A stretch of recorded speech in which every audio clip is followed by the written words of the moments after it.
Hello बच्चों, welcome to CCH. जैसा कि आपने कहीं देखा होगा या सुना होगा सोशल मीडिया पे कि एसबीआई क्लर्क ने अपना नोटिफिकेशन रिलीज किया है जो कि 2024-25 साल के लिए है।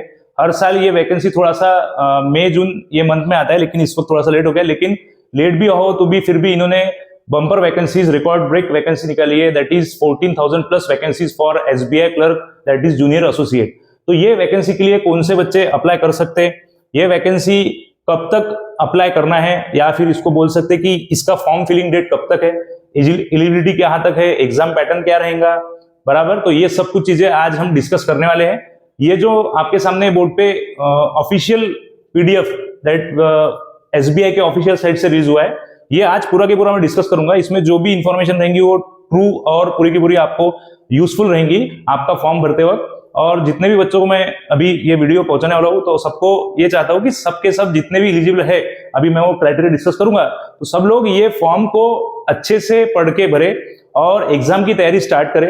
अभी अपन डिस्कस करेंगे कि सबसे पहले ये पेज पे, जैसा कि हम बाय सीक्वेंस जाते हैं, तो इन्होंने सबसे पहले वैकेंसी कैटेगरी वाइज डिस्कस की है। तो यहाँ पे देखो, जैसे कि आपको दिख रहा है कि first column is about SC, ST, OBC, EWS, general and total vacancy दिया है यहाँ पे। तो इन्होंने हॉरिजॉन्टल रोज में दिया है स्टेट, और यहाँ पे इनके कैटेगरी वाइज दिए है। तो जैसा कि मेन स्टेट का जैसा बात करते हैं कि अहमदाबाद, गुजरात में इन्होंने वैकेंसी टोटल 1073 दिया है। फिर उसके बाद अपन नीचे जाएंगे, महाराष्ट्र के बारे में डिस्कस करूंगा, क्योंकि हमारे इंस्टीट्यूट में ज्यादा से ज्यादा महाराष्ट्र के बच्चे ये कोर्स के लिए अप्लाई करते हैं, हमारे इंस्टीट्यूट से पढ़ के जाते हैं। तो महाराष्ट्र के बारे में देखो, यहाँ पे महाराष्ट्र, मुंबई मेट्रो, महाराष्ट्र, गोवा ऐसा दिया है। तो टोटल लगभग 1100 तक वैकेंसी यहाँ पे दिया है। ये सबका अगर आप टोटल करोगे तो इन्होंने 13,735 वैकेंसी रिलीज किया। ये वैकेंसी जिसको आप बोल सकते हैं, ये वैकेंसी को आप बोल सकते हैं रेगुलर वैकेंसीज, जो इस साल है सच में। बैकलॉग वैकेंसी में इनको अगर ऐड करना चाहोगे तो यहाँ पे सबसे लास्ट में जो नंबर दिया है 609, वो बैकलॉग वैकेंसी का है। तो आप 13,735 और 609 का एडिशन करते हैं तो आपको 14,000 प्लस वैकेंसी देखने मिलेगा, जो कि आपका पूरा के पूरा इंडिया के लिए वैकेंसी दिया है अलग अलग स्टेट से। अब हर स्टेट में अलग अलग हिस्सों में किसी को 311, किसी को 66, किसी को 316, 343, ऐसा अलग अलग वैकेंसी है। आपने आपका स्टेट देखकर, मैं भले ये थोड़ा सा स्लो करके आप देख सकते हैं पॉज करके वीडियो को, कि आपका जो भी स्टेट होगा वो अकॉर्डिंगली वो स्टेट के हिसाब से आप वैकेंसी देखो और उसी हिसाब से आपका प्रिपरेशन रेडी रखो। और वैकेंसी के ऊपर कट ऑफ भी डिपेंड करता है। ये तो बिल्कुल डायरेक्टली प्रोपोर्शनल वाली बात है कि आपका वैकेंसी जितना रहेगा उतना कट ऑफ में फ्लक्चुएशन होने वाला है, बराबर। तो जैसा देखते कि जगह भी कम रही तो कंपटीशन, अभी जैसा कि फॉर एग्जांपल एक प्लेस के लिए कोई वैकेंसी निकलता है तो डेफिनेटली कट ऑफ हाई जाने वाला है। तो यहाँ पे वैकेंसी बहुत सारी है। 2 साल इन्होंने, पिछले 2 साल या बोलो पिछले 3 साल कभी इतना वैकेंसी नहीं निकाला। ऐसा वैकेंसी 2014, 15, 16 में रहता था। उसके बाद वैकेंसी 3,000, 4,000, 5,000 हुआ, 6,000 हुआ मैक्स टू मैक्स। जैसे कि 2022 में और 23 में 5,000 प्लस वैकेंसी निकाला था, और इस साल रिकॉर्ड ब्रेक वैकेंसी आया है, दैट इज 14,000 प्लस वैकेंसी। तो कौन से बच्चे ये एग्जाम दे सकते, इसका पैटर्न क्या रहेगा, इसका एलिजिबिलिटी क्या रहेगा, उसके बाद इसका एग्जाम में सेक्शंस कितने हैं, इनका टाइम लिमिट है क्या, सेक्शनल कट ऑफ है कि नहीं है, ये सब चीजें अपन ये वीडियो में डिस्कस करने वाले हैं। और आप ये सब प्रिपरेशन देखकर या ये वीडियो को आप नोट करके पॉइंट निकाल के अपना प्रिपरेशन स्ट्रेटेजी स्टार्ट कर सकते। ओके, तो जैसा कि आप देख सकते हैं यहाँ पे सब वैकेंसी मैंने ऑलरेडी बता दिया आपको। क्लर्क को जूनियर एसोसिएट भी कहा जाता, बराबर। उसके बाद कुछ एब्रिविएशन दिए हैं, OBC, other backward class, economically weaker section, ये सब जो वैकेंसी ऊपर दिया है उसके ये एब्रिविएशन इन्होंने दिए नीचे। अब सबसे इंपॉर्टेंट, जैसा कि आप नोटिफिकेशन देख सकते हैं 11 से 12 पेजेस का है। तो इसमें जो भी डिस्कस करने वाली चीजें है या इंपॉर्टेंट नोट है वो सब कुछ डिस्कस करेंगे। बहुत बार ऐसा होता है कि फॉर्म भरते वक्त ही बहुत सारी गलतियां होने की वजह से फॉर्म रिजेक्ट हो जाता, या फिर उनका हॉल टिकट ही आता नहीं है। तो ऐसे सब गलतियां करो मत। ऑलमोस्ट बहुत सारे स्टूडेंट्स फर्स्ट टाइम एग्जाम को दे रहे होते हैं। जैसा कि ईयरली कैलेंडर में देखा गया कि किसी का आईबीपीएस पीओ या आईबीपीएस क्लर्क मिस हो गया होगा तो वो एसबीआई के लिए दे सकते। तो एसबीआई में उनका फर्स्ट एग्जाम रहेगा, तो उनको फॉर्म फिलिंग के बारे में नॉलेज नहीं रहता। वो नॉलेज भी आज हम यहाँ पे पूरा के पूरा क्लियर करेंगे। तो जैसा कि देख सकते हैं कि सबसे पहली बात, important note, that is vacancy reserve for OBC category are available to OBC candidates belonging to non criminal year. Candidates belonging to OBC category but coming in creamy layer are not entitled for any relaxation reservation available to OBC. Non creamy layer या creamy layer का जो limit है, वो limit को देखते हुए अगर आपके पास नॉन क्रीमी लेयर होगा डॉक्यूमेंट, तो ओबीसी के इसमें आप दे सकते हैं creamy layer are not entitled for any relaxation. Creamy layer मतलब क्रीमी लेयर की इसमें जो लिमिट रहते वो आपको पता होगा, हर इसका अलग अलग रहता, तो उसके हिसाब से इनका आपका are not entitled for any relaxation बोला है. जो रिजर्वेशन रिलैक्सेशन नहीं मिलेगा, इसका मतलब आपको ओपन से फॉर्म भरना पड़ेगा. Next, OBC category candidate should submit the OBC certificate on the format prescribed by Government of India having non-creamy layer clause issued during the period 1/01/04/2024. जैसा कि देखा जाता कि कोई भी गवर्नमेंट का जो डॉक्यूमेंट रहता, नॉन क्रीमी लेयर बोलो या कास्ट सर्टिफिकेट, वो अप्रैल तक वैलिड रहता है एवरी ईयर. तो कभी कभी एक एक साल में उसको रिन्यू करवाने पड़ता. तो ये दोनों भी जो उन्होंने सेक्शन दिए वो उसी रिगार्डिंग दिए. अपने कैटेगरी के हिसाब से आप उसको पढ़ के बराबर कीजिए. नॉन क्रीमी लेयर अगर होगा तो वो अवेलेबल कर लो, या फिर नहीं होगा तो वो रिन्यू कर लो. ओके,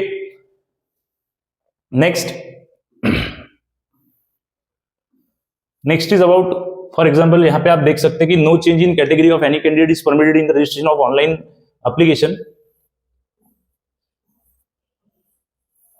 सबसे इंपॉर्टेंट चीज जो अभी आने वाली है वो एलिजिबिलिटी क्राइटेरिया.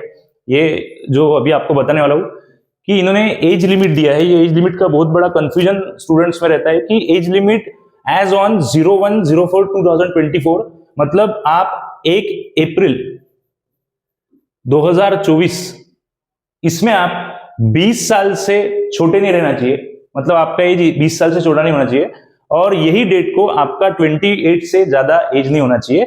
ये इनका नंबर जो है, ये जनरल कैटेगरी का नंबर वो रिलीज करते रहते हर वक्त. इसका ओबीसी, एससी और अलग अलग कैटेगरी में रिलैक्सेशन इसमें प्लस होता है. ओके, तो वो प्लस उन्होंने नीचे चार्ट में दिया है, relaxation of upper age limit. जैसा कि फॉर एग्जांपल आप समझ गए होंगे कि ये जो ऊपर दो नंबर दिए 20 और 28, ये general that is open category के लिए रहता कि अगर कोई बच्चा 1 अप्रैल 2024 को 28 साल का पूरा हो गया होगा तो ये फॉर्म को नहीं भर सकेगा, ऐसा उनका बोलना है. और 20 के नीचे होगा तो नहीं भरेगा. लेकिन आप थोड़ा नीचे आते हो तो ये एज में दैट इज 20 इयर्स को, और उन्होंने नीचे ये भी डेट भी दिया है कि आपका 02/04/1996 के पहले का बॉर्न ईयर नहीं चाहिए और 01/04/2004 के बाद का नहीं चाहिए. बराबर. तो ये दोनों भी क्राइटेरिया जो है ये जनरल के अकॉर्डिंग है. इसमें आप ये नंबर को प्लस कर दीजिए.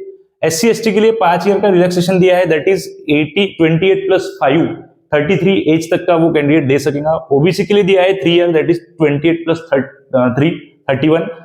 पीडब्ल्यूबीडी जनरल ईडब्ल्यूएस के लिए 10 ईयर से, पीडब्ल्यूबीडी एससी एसटी के लिए 15 साल का दिया है.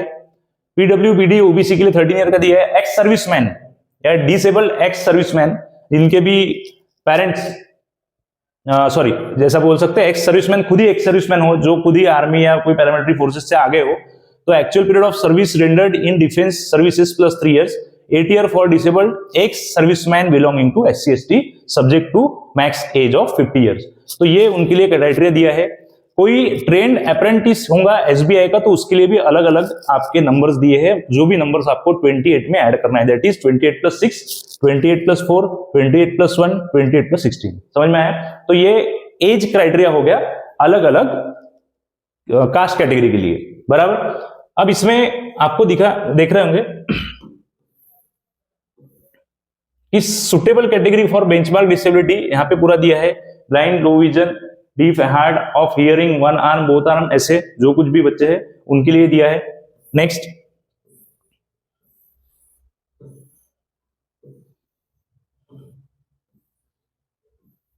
ये ऊपर जितना भी उन्होंने एक्सप्लेन किया था अलग अलग क्राइटेरिया एक सर्विसमैन, तो उनका उन्होंने डिटेल में यहाँ पे सब कुछ दिया है. आप उसको पढ़ के वो फॉर्म को भर सकते हो.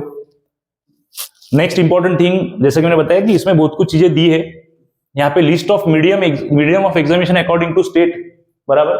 ये सबसे इंपॉर्टेंट पार्ट है हर स्टूडेंट्स के लिए कि जैसा कि आप देख सकते हैं कि अंडमान निकोबार के जो बच्चे हैं उनका मीडियम ऑफ एग्जाम जो रहेगा वो इंग्लिश और हिंदी रहेगा.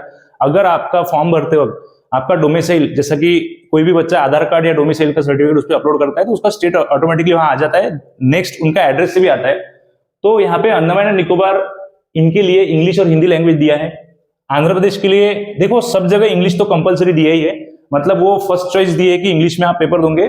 इसके पहले जो भी बैंकिंग का एग्जाम होता था वो सिर्फ और सिर्फ एक ही लैंग्वेज में होता था, इंग्लिश में, लेकिन कुछ 3 या 4 साल से ये अलग अलग लैंग्वेजेस में एग्जाम कंडक्ट हो रहा है। उसका बेनिफिट भी बच्चे अच्छे से उठा रहे हैं, क्योंकि बहुत सारे सिटीज में, बहुत सारे तालुका प्लेसेस पे इंग्लिश का ठीक से नॉलेज न होने की वजह से वो बच्चों को थोड़ा सा इंग्लिश में एग्जाम देने के लिए टफ होता था। तो कुछ गवर्नमेंट ऑफ इंडिया ने ये इसके ऊपर स्टेप्स उठाए और एग्जाम को मीडियम में चेंज कर दिया। तो जैसा कि आप देख सकते कि महाराष्ट्र के लिए English, Hindi and Marathi 3 language में पेपर आएगा। उसके बाद में आप देख सकते हैं कि गुजरात के लिए इंग्लिश, हिंदी और गुजराती में आएगा। दिल्ली के लिए इंग्लिश और हिंदी में आएगा। चंडीगढ़ के लिए इंग्लिश, हिंदी, पंजाबी में आएगा। रीजनल लैंग्वेज दी है, सिंपल सी बात है, सभी जगह पे जहां जहां पे वो लैंग्वेज चलती है वहां पे। नेक्स्ट आप देख सकते हैं राजस्थान के लिए इंग्लिश और हिंदी। अब जैसा कि ये साइड देखते कि सिलेक्शन प्रोसीजर क्या बोलता है एग्जाम का। सबसे इंपॉर्टेंट चीज रहती है सिलेक्शन प्रोसीजर, क्योंकि एसबीआई पीओ की बात करते हैं अगर, तो उसमें इंटरव्यू इंक्लूड रहता है, और एसबीआई क्लर्क की बात करते हैं तो उसमें इंटरव्यू इंक्लूड नहीं रहता। तो वही उन्होंने बताया है, the selection process will consist of online test, उसको सीबीटी भी बोलते हैं, कंप्यूटर बेस्ड टेस्ट, जिसके ऊपर आपको टोटली कंप्यूटर के ऊपर ही क्वेश्चन आंसर देने पड़ते हैं। Prelims and mains exam test of specified opted local language, जो भी आपने लैंग्वेज सिलेक्ट किया है वो लैंग्वेज में आपको एग्जाम देना पड़ेगा, बराबर। फेज 1 प्रीलिमिनरी एग्जाम जो रहता है, इसके अंदर थोड़ा सा मैं आईबीपीएस से हटके कुछ चीजें बताने वाला हूं। जैसे कि आपने देखा होगा कि आईबीपीएस और इसमें थोड़े से फ्लक्चुएशन रहते हैं रूल्स में। यहाँ पे जैसे आपने देखा कि 1 आवर का एग्जाम रहेगा, 3 सेक्शंस रहेंगे। और इंग्लिश लैंग्वेज, ये लैंग्वेज है, मीडियम नहीं है। इंग्लिश लैंग्वेज ये हर वक्त आप ये पूरा के पूरा जो देख रहे हो यहाँ पे 1 से लेके तो लगभग 33 या 35 स्टेट्स का अलग अलग लैंग्वेज दिया है सेकंड और थर्ड ऑप्शन में, या कहीं कहीं सेकंड ही ऑप्शन में। तो ये जो इंग्लिश है, ये इंग्लिश सब्जेक्ट इंग्लिश ही लैंग्वेज में आने वाला है। बाकी अगर आप कहीं गुजरात या कहीं मध्य प्रदेश से बिलोंग करते हो और आपने अगर हिंदी डाला हो, तो आपको ये छोड़ के बाकी सब जो सब्जेक्ट है, that is reasoning and numerical ability, जिसको क्वांट्स बोलते हैं, वो आपको आपके रीजनल लैंग्वेज में आएगा। लेकिन इंग्लिश आपको इंग्लिश लैंग्वेज इंग्लिश में ही आने वाली है। नंबर ऑफ क्वेश्चंस इंग्लिश के 30 आते हैं।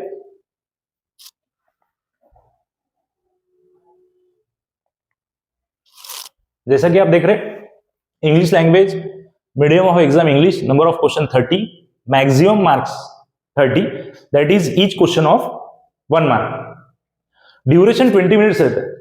20 मिनट्स ड्यूरेशन वैसा बहुत कम देखा जाता, लेकिन जब आप इसके प्रैक्टिस करते हो, एक्चुअल मॉक देते हो, नंबर ऑफ मॉक्स, मतलब मेरा मानना है कि हर एग्जाम के पहले आपने अगर 20 to 30 मॉक्स भी दिया होगा, तो आपको ये आराम से 30 में से मैक्सिमम मार्क निकालना पॉसिबल हो जाता है। न्यूमेरिकल एबिलिटी 35 क्वेश्चन रहते हैं, दैट इज क्वांट बोलते हैं उसको, अरिथमेटिक मैथ्स और कुछ मैथ्स के पोर्शन रहते हैं। अलजेब्रिक मैथ्स इसमें रहता नहीं है, तो बच्चों को डरने की जरूरत नहीं है। जो भी बच्चे बीए ग्रेजुएट से, बैचलर ऑफ आर्ट्स से, बीकॉम है, वो सब कुछ बच्चे ये एग्जाम को दे सकते हैं, क्योंकि arithmetic maths is totally based on your maths of 8, 9 and 10 standard. Okay, तो 35 क्वेश्चन, 35 मार्क्स, लेकिन 20 मिनट्स, सबके लिए 20 मिनट्स ही दिया है। Total 1 hour that is 60 minutes होता है। 100 क्वेश्चन 100 मार्क के लिए ये रहेगा। अब इसके बाद इसमें सबसे इंपॉर्टेंट बात जो आपको बतानी है वो ऐसी है कि negative marking 1/4 of the main mark deduct हो जाएगा। मतलब एक क्वेश्चन अगर 1 मार्क का है और आपने गलत आंसर किया, तो आपका 0.25 का डिडक्शन हो जाएगा, पेनल्टी मिलेगा आपको 0.25 का। Next, there will be no minimum qualifying marks are prescribe for the individual test, जिसको बोला जाता है सेक्शनल कट ऑफ, इसके अंदर नहीं मिलेगा आपको। और फॉर द एग्रीगेट स्कोर, मतलब बहुत सारे एग्जाम्स में ऐसा देखा जाता है कि इंडिविजुअल कट ऑफ भी इसका आपको क्रैक करना पड़ता है, तो इसके अंदर सेक्शनल कट ऑफ नहीं है। Section wise mark will not be maintain, section wise mark भी आपके मेंटेन नहीं की जाएंगे। मतलब आपको इसमें थोड़ा सा फायदा ये भी हो सकता है कि जिनका इंग्लिश पुअर होगा तो रीजनिंग पॉइंट में आपका मार्क्स बढ़ा सकते हैं, जिनका रीजनिंग पुअर होगा उसका इंग्लिश और जिसका रीजनिंग पुअर होगा वो काउंटर इंग्लिश में बढ़ा सकते हैं। मतलब आपका एक वीक पॉइंट होगा तो आप 2 को स्ट्रॉन्ग पॉइंट बना के वो एग्जाम को आराम से क्रैक कर सकते हैं। Adequate number of candidates in each category as decided by the bank approximately 10 times the number of vacancy। तो प्रीलिम्स से मेंस जाने के लिए बोल सकते हैं, तो 10 टाइम्स द वैकेंसी उसका मेंस के लिए क्वालिफाई होते हैं। वो बाद में की बात है, मतलब मैं बोलता हूँ कि इतना सोचना मत आपने, क्योंकि सबसे पहले इंपॉर्टेंट है कि आप गिवन कट ऑफ जो पिछले साल के है वो कट ऑफ को कंपेयर करके 5 से 6 मार्क ज्यादा जोड़ के आप वो एग्जाम के लिए प्रिपेयर करो, बराबर। Structure of online main exam. अब जैसा कि जो भी बच्चा प्रीलिम्स पास होता है तो इसके बारे में मैं आगे नहीं अभी बता देता हूं कि फॉर एग्जांपल अगर आपका 15 ऑफ जून को, फॉर एग्जांपल बोल रहा है, ये डेट जो है, ये डेट में एक एग्जाम, सिर्फ एक एग्जांपल सेट करने के लिए 15 ऑफ जून को आप प्रीलिम्स एग्जाम देते हो तो प्रोबेबली इसके 30 to 35 डेज के बाद इमीडिएट मेंस एग्जाम रहता है, मतलब आपको ज्यादा टाइम नहीं मिलता है। तो इसमें प्रीलिम्स और मेंस में जो 1 महीने का गैप है, या ज्यादा से ज्यादा बोल सकते हैं 35 डेज का गैप मैक्स टू मैक्स, तो उसके बाद मेंस रहता है। मेंस में एक सब्जेक्ट ऐड हो जाता है, that is general and financial awareness. इसमें बैंकिंग अवेयरनेस आता है क्योंकि ये एग्जाम जो है वो एसबीआई का है। अलग अलग सेक्टर की एग्जाम रहती है तो उसके रिगार्डिंग उसका पास्ट हिस्ट्री पे बैंकिंग अवेयरनेस डिवाइड होता है। तो यहाँ पे एसबीआई का बैंकिंग अवेयरनेस आपको अच्छे से करना पड़ेगा। बैंकिंग अवेयरनेस में बहुत सारे सेक्शंस है। फॉर एग्जांपल आपको जैसा बोला जाता है कि बैंकिंग अवेयरनेस में अलग टर्म्स एंड कंडीशन रहती है, डेफिनेशंस रहते छोटे छोटे, जिसमें आपको रेपो रेट, ये सब XYZ चीजें आपको देखने मिलेंगी, आपको एग्जाम में पूछ सकते। इंग्लिश तो आपने प्रीलिम्स में दिया था, वो भी यहाँ पे मिलने वाला है। क्वांटिटेटिव एप्टीट्यूड, यहाँ पे numerical ability, that is quantitative aptitude, इसका सब्जेक्ट का नाम उन्होंने चेंज किया। न्यूमेरिकल एबिलिटी दैट इज वही सेम सब्जेक्ट है, थोड़ा लेवल उसका बढ़ जाता। रीजनिंग एंड कंप्यूटर एप्टीट्यूड, तो ये कंप्यूटर नाम का जो सब्जेक्ट है यहाँ पे, ये बहुत ही बेसिक रहता। मतलब आपने अगर कुछ बुकलेट्स 1 या 2 अलग अलग जगह से पढ़ भी ली कंप्यूटर की, तो भी आपको ये इसमें आराम से नॉलेज आ जाएगा। तो जैसा कि आप देख रहे हैं कि number of question 50 banking and general awareness के रहते। करंट अफेयर भी उसमें इंक्लूड हो गया। Current affair probably mains exam के 6 महीने पहले का अच्छे से कर लो, और प्रीलिम्स का प्रिपरेशन करते वक्त ही, मतलब अगर आप प्रीलिम्स के लिए प्रिपरेशन के वक्त अगर आप 6 to 5 आवर्स डेडिकेशन दे रहे हो तो उसमें से 1 घंटा आपका बैंकिंग अवेयरनेस, जनरल अवेयरनेस के लिए रहना चाहिए। क्योंकि जैसा कि आपने देखा कि प्रीलिम्स के एग्जाम के बाद मेंस के लिए टाइम बहुत कम रहता, जो गैप है वो गैप बहुत कम रहने वाला है। वो कम गैप में आपको ये सब कुछ 50 क्वेश्चन का 50 मार्क का प्रिपरेशन करना है। इसके लिए 35 मिनट्स आपको एग्जाम में दिए रहते मेंस में। इंग्लिश के 40 क्वेश्चन रहते 40 मार्क के लिए, इसके लिए आपको 35 मिनट्स दिया रहता। जैसा कि आप देख रहे कि 50 क्वेश्चन 35 मिनट में, मतलब एक क्वेश्चन लगभग आपका 1 मिनट के अंदर ही होना चाहिए। मतलब आपका 30 to 40 सेकंड में क्वेश्चन अटेम्प्ट हुआ तो बहुत अच्छी बात रहती कि आपको 35 मिनट पूरे यूटिलाइज करने मिलेंगे। सेम 40 क्वेश्चन 40 मार्क 35 मिनट, यहाँ पे भी आपका सेम रेशियो रहेगा। स्पीड तो एक मेरे हिसाब से तो भी अच्छी रहना चाहिए, लगभग आपको 1 मिनट में 2 क्वेश्चन आना चाहिए, ये स्पीड आप मेंटेन करो। Quantitative aptitude 50 questions, maximum mark 50 रहते और 45 मिनट रहते। रीजनिंग एबिलिटी और कंप्यूटर एप्टीट्यूड का 50 क्वेश्चंस और 60 मैक्सिमम मार्क 45 मिनट्स रहते। टोटल नंबर ऑफ क्वेश्चंस रहते 190 एंड टोटल मैक्सिमम मार्क रहते 200। आईबीपीएस मेंस का थोड़ा सा, आईबीपीएस पीओ मेंस का थोड़ा सा अलग है, क्लर्क का भी थोड़ा सा अलग है। यहाँ पे 2 आवर 40 मिनट्स का टोटल आपको टाइम मिलने वाला है।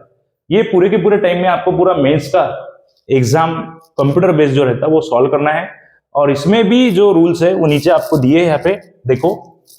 वो रूल्स ये बोल रहे हैं कि each test will have a separate timing as a mention above, correct, जो ऊपर भी था वो नीचे भी रहने वाला है।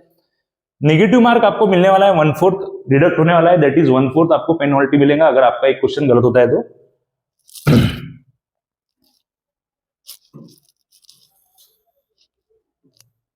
Minimum qualifying marks on the aggregate will be as decided by the bank.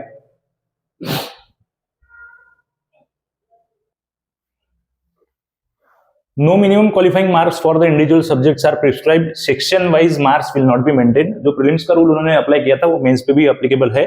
Successful completion of apprenticeship training refers to passing skill of, ये तो जो अप्रेंटिसशिप वहां पे ऑलरेडी किया है बच्चों ने, एसबीआई के जो 3 साल से 2 साल से कर रहे हैं, उनके लिए रूल बनता। नेक्स्ट,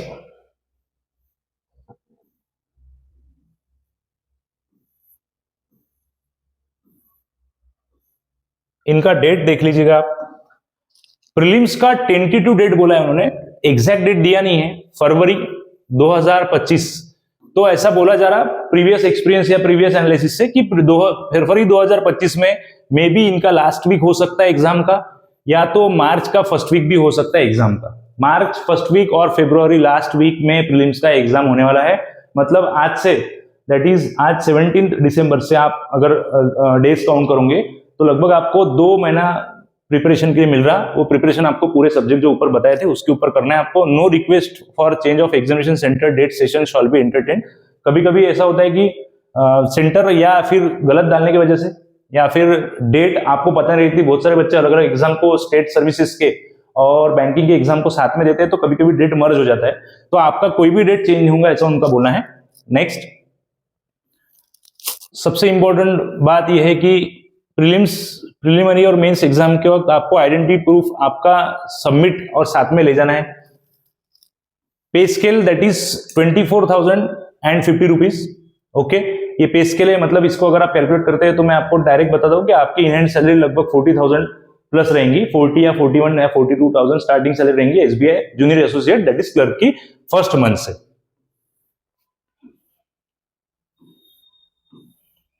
फीस इसका 750 है for general OBC and EWS candidate के लिए।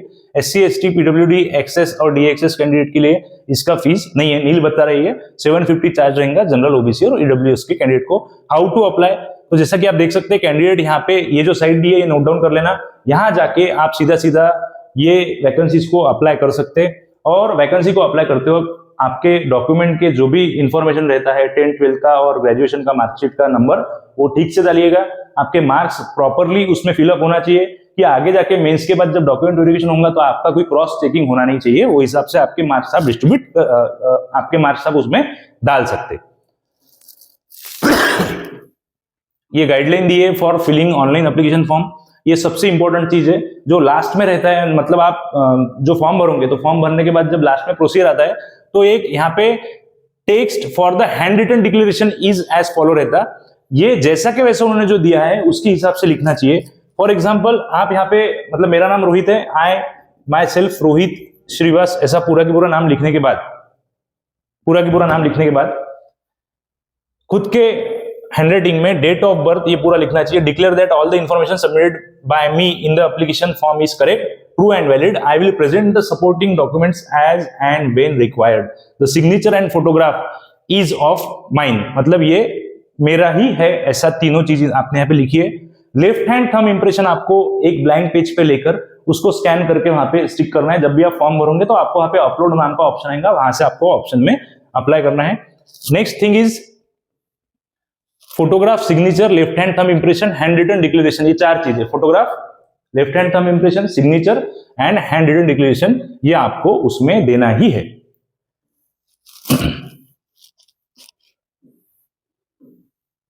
हाँ, guideline for scanning the photograph, signature, left hand thumb impression, जैसा कि मैंने बोला कि लेफ्ट हैंड थंब इंप्रेशन एक ब्लैंक पेज रहता, वो ब्लैंक पेज पे आपको ये जो मैटर ऊपर दिया था, ये इटैलिक या फिर इसको बोल सकते ये हैंडराइटिंग में, ये आपको जैसा कि वैसा लिखना है और ये आपको ब्लैंक पेज पे स्कैन करके फोटो उनको साइज बताएंगे, वो साइज में आपको बराबर फिट करना है, दैट इज सॉरी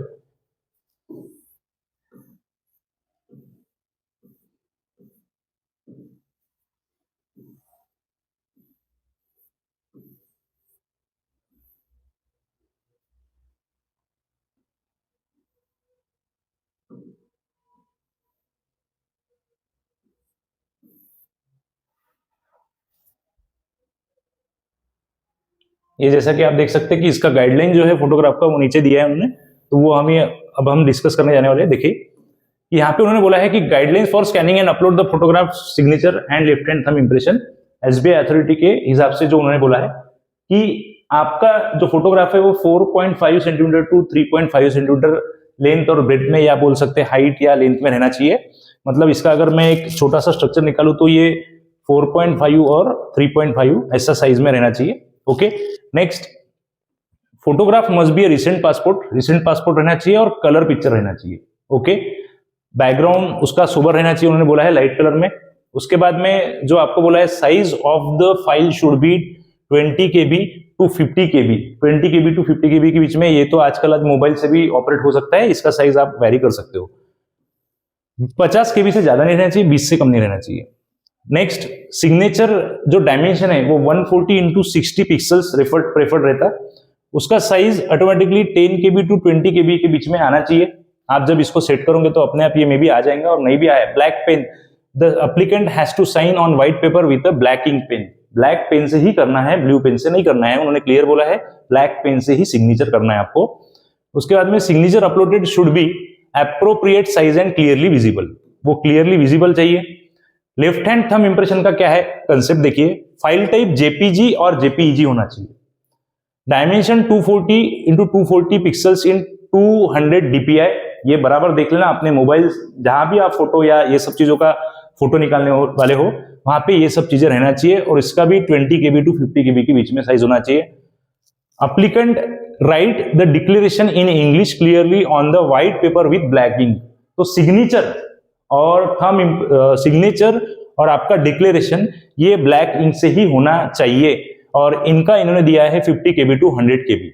समझ में आया? और जैसे कि लास्ट में देख सकते हैं आप, इन्होंने डिक्लेरेशन का बोला है, साइन का बोला है,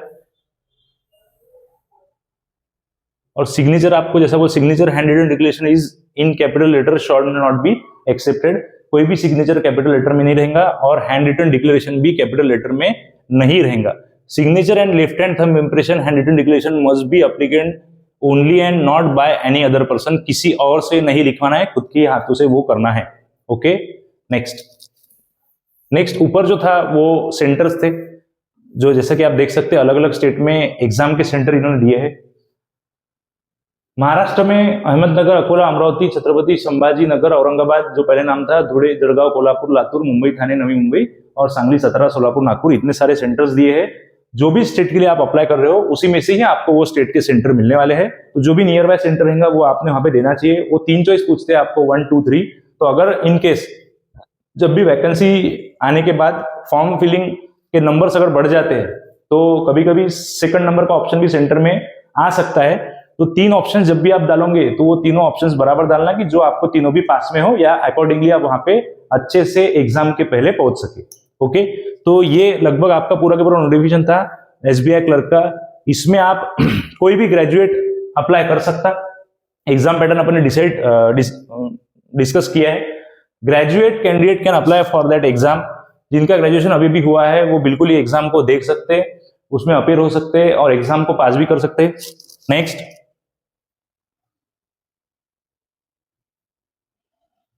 ये प्रोफार्मा ए, प्रोफार्मा सी, अगर कोई फॉर्म भरते हो तो आपको प्रॉब्लम होता है तो इन्होंने सभी प्रोफार्मा दी है। उसके बाद जैसा आप देख सकते हैं कि यहाँ पे उन्होंने बोला है हाउ टू अप्लाई, तो फिर से एक बार ये साइट या फिर लिंक आ गया, लॉग इन करो ये वाले साइट पे, scroll down and click on the respective advertisement. जो भी एडवर्टाइजमेंट आपको वहां दिखेगा ये रिगार्डिंग एसबीआई क्लर्क 2024-25 के लिए, तो वहां पे जाके आप वो लिंक में जाके अप्लाई ऑनलाइन कर सकते हैं।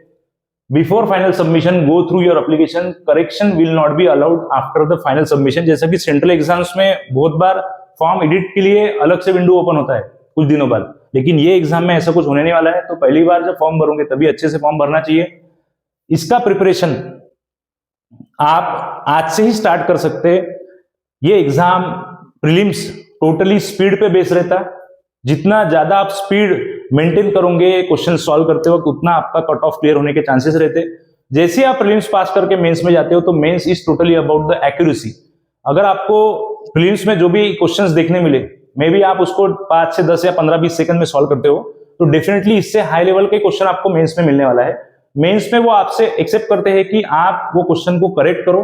जैसे कि आपने देखा होगा प्रीलिम्स का कट ऑफ 100 में से 80 तक भी चले जाता है क्लर्क का, या 75 भी जा सकता है, लेकिन मेंस के कट ऑफ थोड़े से एक मेंटेन लेवल तक रहते हैं, क्योंकि मेंस में mathematics that is quantitative aptitude, ये इसमें डीआई या फिर रीजनिंग में पजल्स या इंग्लिश में आरसी थोड़े से टफ आने की वजह से, या बैंकिंग अवेयरनेस कभी थोड़ा सा कुछ डिटेल में पूछ लिया तो वो एग्जाम का लेवल अपने आप टफ हो जाता है और कट ऑफ थोड़े से लो आ जाते।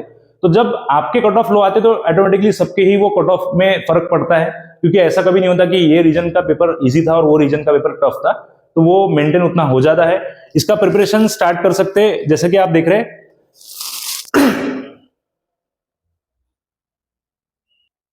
जैसा कि आप देख रहे हो कि यहाँ पे एक छोटा सा फ्लायर अप मैंने लगाया। ये एसबीआई क्लर्क का 14,000 से वैकेंसी जो है उसका एक ऑनलाइन ऑफलाइन मैंने बैच लॉन्च किया है। That batch will be start from 19 and 20 दिसंबर। अभी जैसा कि आज ये वीडियो जब निकल रहा हो तो 17 दिसंबर है, तो 2 दिन बाद ये बैच चालू होने वाला है। मॉर्निंग और इवनिंग बैचेस पे टाइमिंग पे ये बैचेस अवेलेबल रहने वाला है। सबसे इंपॉर्टेंट चीज की ये वैकेंसी को आप मिस मत करो, जितना जल्दी होता है उतना जल्दी प्रिपरेशन स्टार्ट करो। इसमें प्रीलिम्स में रीजनिंग, क्वांट और इंग्लिश अगर आपका अच्छा हो जाता है तो आपको लगभग 75 प्लस तक का प्रिपरेशन अच्छे से हो जाता है, तो आपका मेंस का भी चांस बनता है। और इसमें इंटरव्यू ना होने की वजह से आपका फाइनल सिलेक्शन भी आपको 5-6 महीने में ही क्लियर हो जाएगा। दैट इज अगर आज आप फॉर्म भर के प्रिपरेशन स्टार्ट करते हो तो आपको लगभग 5 या 6 महीने में फाइनल कॉल आके इसका ज्वाइनिंग भी आ जाएगा। इतना फास्ट प्रोसीजर एसबीआई का रहता है। मतलब आपको फॉर्म फिलिंग डेट से एग्जाम से मेंस और मेंस के बाद डायरेक्ट आपका अपॉइंटमेंट लेटर आ जाएगा। तो प्रिपरेशन स्टार्ट करने के लिए सबसे बेसिक नॉलेज जैसा आपको बताना चाहता कि आपको 8-9 का थोड़ा सा मैथ्स अच्छे से कर लेना चाहिए, एलसीएम एचसीएफ ये कंसेप्ट आपको अच्छे से कर लेना चाहिए। आपको अरिथमेटिक मैथ्स में कुछ टॉपिक है, time and distance, speed, okay, average, proportion, ये टॉपिक को अच्छे से प्रिपेयर करना चाहिए। रीजनिंग में आप देखेंगे कि इसमें प्रीलिम्स में लगभग 3 से 4 पजल्स आते हैं, वही 15 to 20 मार्क्स कवर कर देंगे आपको 35 में से। उसके बाद कोडिंग डिकोडिंग नाम का टॉपिक है, इनइक्वालिटी नाम का टॉपिक है, ये भी आपको 5-5 क्वेश्चंस प्रिपेयर कर दिए तो आपका नियर अबाउट 35 में से 31-32 क्वेश्चंस का प्रिपरेशन अच्छे से हो जाएगा। अलग अलग फ्लक्चुएशंस आते हैं और टॉपिक में वेटेजेस में फर्क थोड़ा सा पड़ता है। मैंने एक फेमस टॉपिक आपको अभी डिस्कस करके बताया। इंग्लिश में आप अगर क्लोज टेस्ट और single filler, double filler, spot the errors, ये टॉपिक्स अच्छे करते हो तो आपका नियर अबाउट 30 मार्क्स में से 20 to 22 मार्क्स का प्रिपरेशन अच्छे से हो जाएगा। आपको ये बैच के अंदर जो ऑनलाइन भी होने वाला है, that is live plus recording, जो इसके अंदर रिकॉर्डेड लेक्चर्स भी रहने वाले हैं, आपको करंट इसमें रोज लाइव लेक्चर भी आने वाले हैं।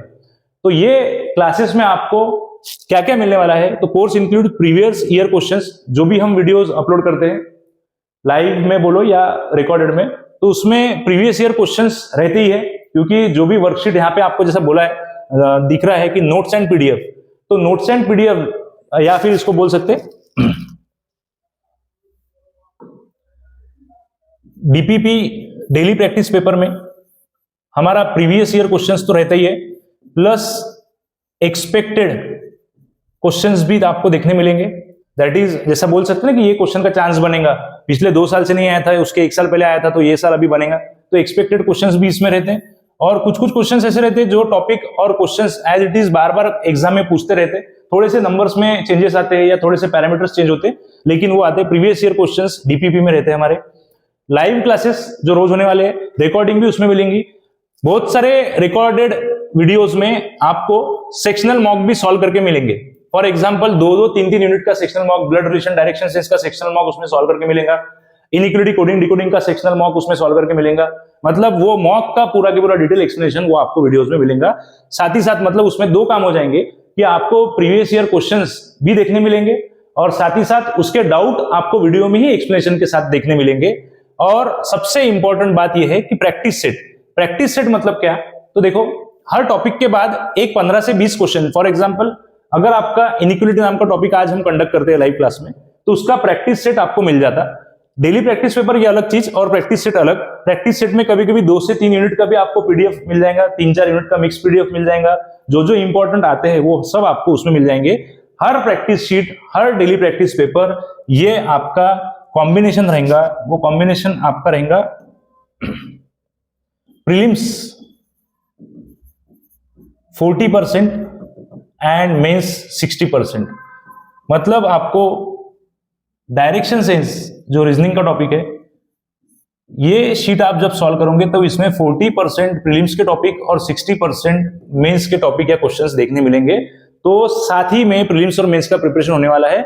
ऐसा कुछ भी नहीं है कि प्रीलिम्स पास होने के बाद ही आपको मेंस के वीडियो मिलेंगे या मेंस का प्रिपरेशन करने का चांस मिलेगा, क्योंकि मैंने जैसा कि बताया प्रीलिम्स के बाद मेंस में बिल्कुल भी गैप नहीं मिलता। 30 डेज ये लगभग नहीं के बराबर ही है। तो आपको आज से ही प्रीलिम्स और मेंस का साथ में प्रिपरेशन चालू करना पड़ेगा और आपको उसके अंदर बैंकिंग अवेयरनेस, जनरल अवेयरनेस, ये डे 1 से ही थोड़ा थोड़ा टाइम देके पढ़ना पड़ेगा। आपको उसका नोट्स निकालना पड़ेगा, जहां से जो भी टीचर्स आपको गाइड करेंगे उसके भी आपको नोट्स आप निकाल सकते हो। साथ ही में ये जो बैच है इसके अंदर आपको देखो 980 प्लस मॉक्स दिए हैं। दैट इज आपका एक अलग से पोर्टल रहेगा, आपका एक आईडी रहेगा, वो आईडी में आपको पूरे के पूरे online test, that is 980 plus 980 से भी ज्यादा टेस्ट देखने मिलेंगे। ये टेस्ट में आपको एसबीआई क्लर्क के तो टेस्ट है ही, उसके बाद में आपको आईबीपीएस के आने वाले एग्जाम्स के या फिर आपके एसबीआई पीओ के भी टेस्ट देखने मिलेंगे। इंश्योरेंस सेक्टर के पूरे टेस्ट उसमें मिलेंगे। 980 टेस्ट अगर आपने रोज एक भी टेस्ट दिया प्रिपरेशन के बाद, सीरियसली ये नंबर इतना बड़ा है कि जैसा आपने रोज एक टेस्ट भी दिया तो आपको लगभग रोज एक टेस्ट देने के उसका एक्सप्लेनेशन देखने के लिए एक पूरा दिन लगेगा। तो आपको लगभग 2 से 2.5 साल ये टेस्ट देने के लिए लगेंगे, इतने सारे टेस्ट उसके अंदर है। 980 प्लस टेस्ट, यानी इतना टेस्ट कोई भी पोर्टल पे आपको शायद ही मिलेगा। एक ही पोर्टल पे आपको क्लासेस के साथ 980 टेस्ट मिल रहा, और ये टेस्ट में अलग अलग सेक्शंस भी है। आपका इंश्योरेंस सेक्टर के एग्जाम के सब टेस्ट उसमें मिलने वाले हैं। IBPS PO क्लर्क के भी टेस्ट उसमें मिलने वाले हैं। तो अलग से कोई आने वाले 1 साल के लिए अलग से कोई टेस्ट पोर्टल खरीदने की जरूरत नहीं, ये क्लासेस के साथ ही साथ आपको मिलने वाला है। बैच में जैसा कि बताया कि प्रीलिम्स मेंस का पूरा के पूरा प्रिपरेशन होने वाला है, और अलग से डाउट सेशन रहते हैं जो 2-2 वीक में एक बार आपको आपके क्वेरीज के हिसाब से रहते हैं, जो भी आपके व्हाट्सएप टेलीग्राम ग्रुप में आपको ऐड किया जाएगा उसके हिसाब से आपके डाउट सेशन आप उसमें डाला करो, तो उसके हिसाब से वीडियो भी बना करेंगे और आपके डाउट क्लियर किए जाएंगे। लाइव क्लासेस में भी आपका क्वेरीज का एक सेक्शन रहता है कि जहां पे आप चैट बॉक्स में क्वेश्चन डाल सकते हैं और पूछ सकते हैं, उससे भी आपके बहुत सारे डाउट क्लियर होंगे। जो भी बच्चे ये वीडियो को देख रहे हैं और जिनको ऑफलाइन बैच के लिए आना है, तो ऑफलाइन बैच के लिए मैंने नीचे एड्रेस दिया है, राधानगर लेन नंबर 1 पंचवटी, मतलब Radhanagar lane number 1 Panchvati Amravati. Panchvati square पे आप आते ही फर्स्ट लेन में ही CCH कोर कॉम्पिटिटिव हब के क्लासेस आपको दिख सकते हैं। नेक्स्ट एड्रेस जो अमरावती के सेकंड पार्ट में है, मोहड़ complex Ravi Nagar road, Biyani college के पास का ही एरिया है, वहां पे आप आ सकते हैं। दोनों सेंटर ओपन रहेंगे। 19 एंड 20 दिसंबर से इसका बैच लॉन्च हो रहा। और सबसे इंपॉर्टेंट चीज कि जो भी बच्चे हमारे पास पढ़ के गए हैं पिछले कुछ एंट्रेंस के लिए बोलो, PG एंट्रेंस के लिए बोलो, जिनको भी ये वीडियो दिखता है और जिनको भी अच्छा ऐसा लगता है कि हम SBI क्लर्क देना चाहते, तो वो भी बच्चे ये एग्जाम को प्रिपेयर कर सकते हैं। उनके लिए आपको जैसा कि ऑनलाइन पोर्टल में देखेंगे कि उनको ऑनलाइन पोर्टल में ये 980 टेस्ट 1 साल के लिए मिलेगा। और सभी बच्चों के लिए है कि जितने भी ग्रेजुएट स्टूडेंट्स हैं सबने ही ये एग्जाम के लिए जाना चाहिए। और अगर आप SBI क्लर्क का एग्जाम अच्छे से पास हो जाते, तो आपका प्रीलिम्स का एग्जाम अच्छे से पास हो जाते हो, तो मेंस में आपका डेफिनेटली अपॉर्चुनिटी बनता है कि वो भी क्लियर हो जाएगा। क्योंकि ऑलमोस्ट जितने बच्चे 100 फॉर एग्जांपल 100 में से 70 बच्चे अगर प्रीलिम्स पास होते हैं, तो इसमें से लगभग 40 बच्चों का मेंस होने का या उससे आधे बच्चों का भी मेंस होने का चांसेस बनता है। और मेंस के बाद डायरेक्ट फाइनल सिलेक्शन है, इसमें डॉक्यूमेंट वेरिफिकेशन रहेगा और कोई इंटरव्यू नहीं है। तो सब लोगों को मैं चाहता हूं, सब स्टूडेंट्स ने ये एग्जाम को देना चाहिए। एक बार तो भी आपका अभी आपके पास वीडियो लेट पहुंचाऊंगा, या आप लेट हो गए होंगे, या पहली बार एग्जाम को दे रहे होंगे, तो कोई भी बात नहीं। अभी भी आप अगर 5 to 6 आवर प्रिपरेशन को देते हैं और 2-2 घंटे का रोज क्लासेस करते हैं, तो भी आपका चांस बनेगा कि आप 100% प्रीलिम्स में 80 प्लस तक का मार्क कवर कर सकते हैं। ओके, तो बेस्ट ऑफ लक। ये वीडियो को शेयर कीजिए और ज्यादा से ज्यादा स्टूडेंट्स जो भी आपके साथ वाले हो, या आपके जूनियर्स हो, आपके सीनियर्स हो, या आपके फ्रेंड्स हो, उनको शेयर करो। या कभी कभी ऐसा भी हो सकता है कि ये वीडियो कोई और देखे और भले ही वो एग्जाम में ना दे सक रहा हो, तो आपके छोटे भाई बहनों को भी आप ये वीडियो को शेयर कर सकते हैं। Thank you very much.